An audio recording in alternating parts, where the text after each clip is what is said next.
حلم الحي إذا الملح فسد.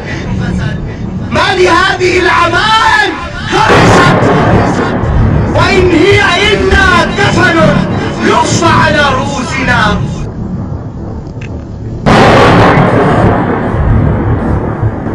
النار ذات الوقود إذ هم عليها قعود وهم على ما يفعلون بالمؤمنين شهود. وهم على ما يفعلون بالمؤمنين شهود. وما نقموا منهم، لماذا يضربونهم ويقتلونهم؟ وما نقموا منهم إلا أن يؤمنوا بالله العزيز الحميد الذي له ملك السماوات والأرض والله على كل شيء قدير. ترى أنا شوفوا بحكي الحقيقة، وليكن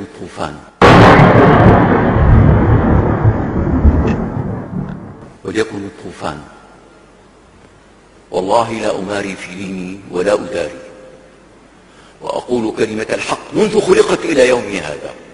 والظلم قائم كما هو منذ 40 سنة أو أكثر، ولم يتغير شيء من الحال، ولم يستجب إلى مطلب من المطالب ولا إصلاح من الإصلاحات، ولم نرى في حياتنا شيئا تغير.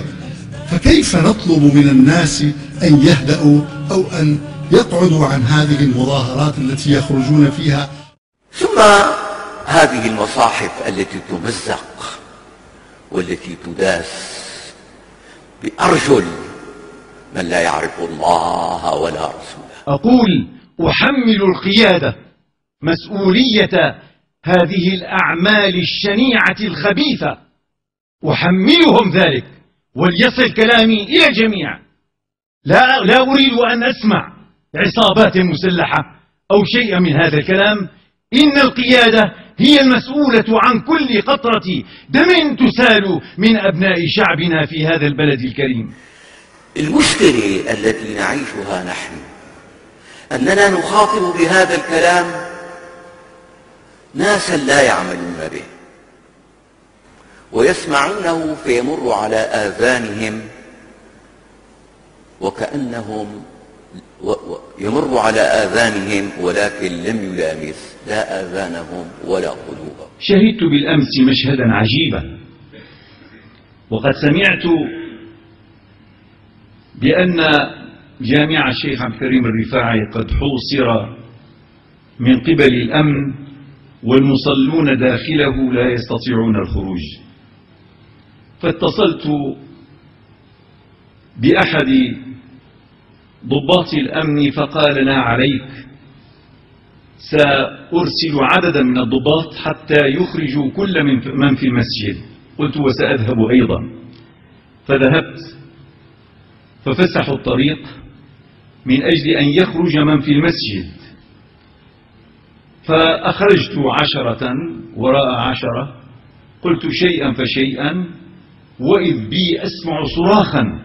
التفت وإذ ما أدري شبيحة أم غير شبيحة يضربون واحدا قد ألقوه على الأرض بعصي كهربائية، وإن أحدهم تولى أن يركل بقدمه ما بين رجليه على خصيتيه ضربا ضربا ضربا. نظرت إليه قلت: لعنكم الله، والله ما رأيت هذا يصدر من اليهود، فضلا عن أن يصدر من أبناء وطننا لإخوانهم ولشباب وطنهم. وقلت للضباط: ما هذا؟ وهم ينادونهم: دعوه، ولم يتركوه. قلت: من هؤلاء؟ قالوا: إن هؤلاء عمال نظافة أو عمال صيانة. وأقول للمحافظ: يا سيادة المحافظ، هذا شأنك أن ترسل عمال النظافة والصيانة من عندك بالآلاف ليقتلوا أبناء الأمة ولتوغر الصدور على بعضهم البعض بالقتل والضرب وسفك الدم. أقول للقيادة: إن الحل الأمني ليس بحل. كلنا يا أيها الإخوة نريد أمرا واحد ونقتل من أجل أجل هذا الأمر إنها عبارة صغيرة في حروفها، إلا أنها مقطة لمضاجعهم. نريد التغيير، نريد التغيير، نريد التغيير، شاء من شاء وأبى من أبى.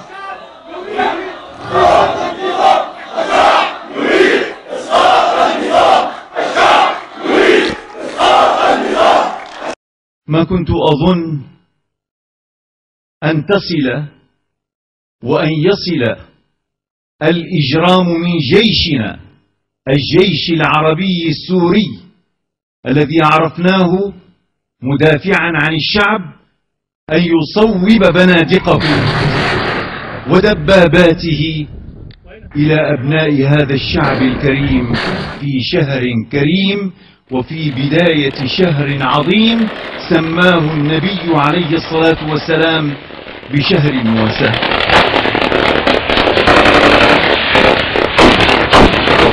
أحب أن أقدم كلمة للجيش. يا أيها الجيش الكريم ويا قائد الجيش، أظن قائد الجيش الرئيس، نحن تعبنا جدا حتى بنينا هذا الجيش. نحن الذين بنيناه. الجيش من الشعب وللشعب ولصالح الشعب، وإنما بنيناه من أجل إسرائيل ومن أجل ألا يكون لليهود علينا سبيلا. فهل تتصور أن جيشا من هذا النوع تعبنا حتى أوجدناه ينقض علينا ويقتلنا ويضربنا ويسجننا ويفعل بنا ما فعل؟ أيها الجيش، نحن أبوك، لا تكن عاقا. أيها الجيش، نحن أجدادك، لا تكن عاقا. هذا عقوق، هذا عقوق من الجيش وقائد الجيش وكل من يتعلق بالجيش. اعلموا بأن صوتي وبأن كلماتي الآن ستصل إلى القيادة، وسأحذرهم جميعا بأن سوريا بأسرها ستقوم إن لم ينسحب الجيش، وإن لم يفرجوا عن المعتقلين، وإن لم يهدئوا هم وهم يطالبوننا بالتهدئة. نحن نهدئ ولكنهم يحرضون. هذا الذي حصل بالأمس ما هو إلا تحريض، وهو أكبر تحريض للشباب في كل مكان، في كل مدينة، في كل قرية، أن يقوموا جميعا وأن يقولوا الله أكبر التي تهز القلوب شاءوا أم أبوا.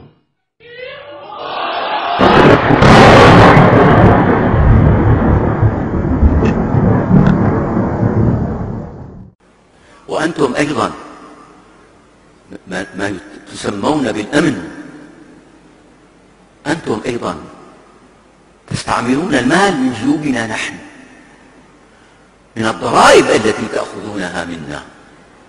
نحن الذين نعطيكم الرواتب، نحن الذين نعطيكم، أنتم لنا لا علينا. ماذا تفعلون؟ ماذا يكتب التاريخ عنكم؟ ضاعت عقولكم مطلقا.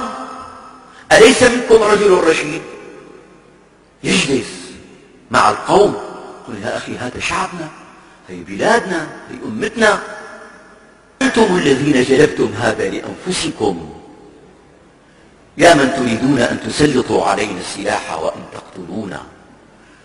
أقسم بالله لو أنكم على عدالة لفديناكم بوجودنا وبدمائنا. أنا ماذا يهمني من فلان أو فلان؟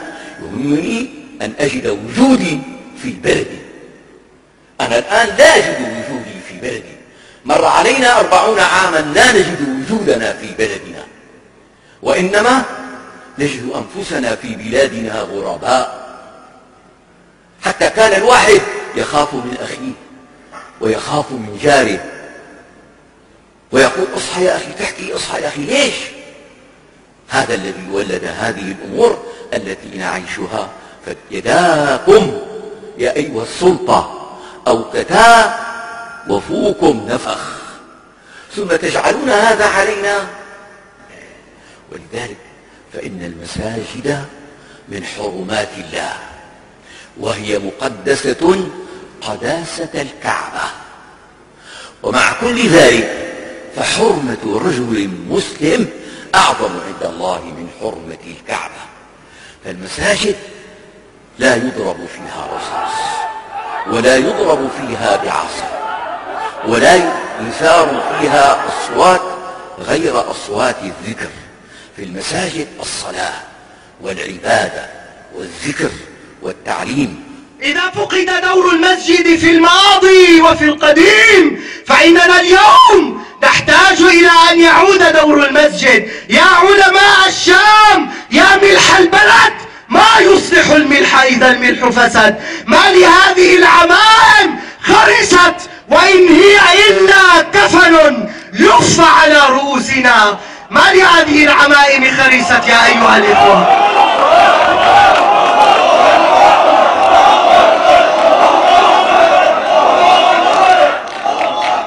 ويصبح شخصا من الناس ولو كانت عمامته قدر مس قبة بني أمية، ولو كانت مؤلفاته تملأ الأرض. فإن المدار على المواقف أن يكون الشيخ العالم له موقفه صادق، ينصح للدولة لوجه الله، ولا يتعلق بفلان ولا بفلان. من زمان قالوا اللي بياكل من خبز السلطان بده يضرب بسيفه، اللي بياكل من خبز السلطان بده يضرب بسيفه.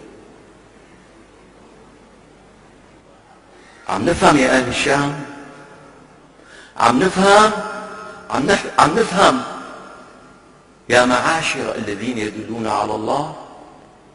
أحاديث الفتن التي صارت هي قصص علمائنا على منابرهم.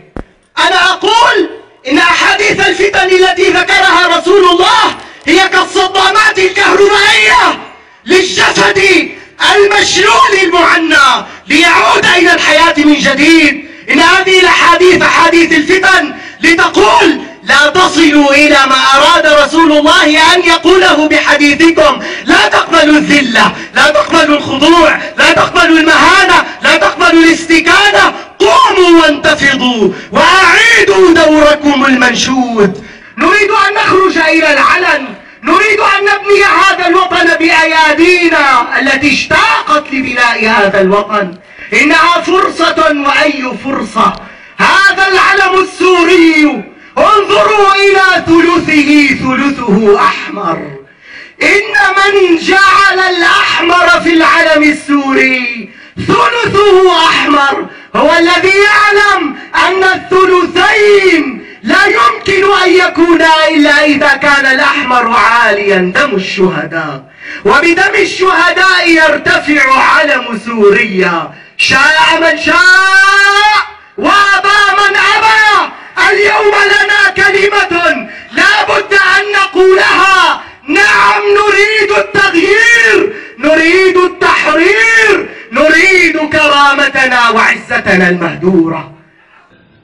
لذلك أقول يا شباب، نريد أن نبني سورية الحديثة، نريد أن نبني بلدنا من جديد. من أجل هذا الوطن فلا تضيعوا كل قطرة دم سقطت. تابعوا المسيرة، تابعوا المسيرة، تابعوا المسيرة وشدوا الهمة يا شباب الأمة، شدوا الهمة فقد اقترب التغيير بإذن الله.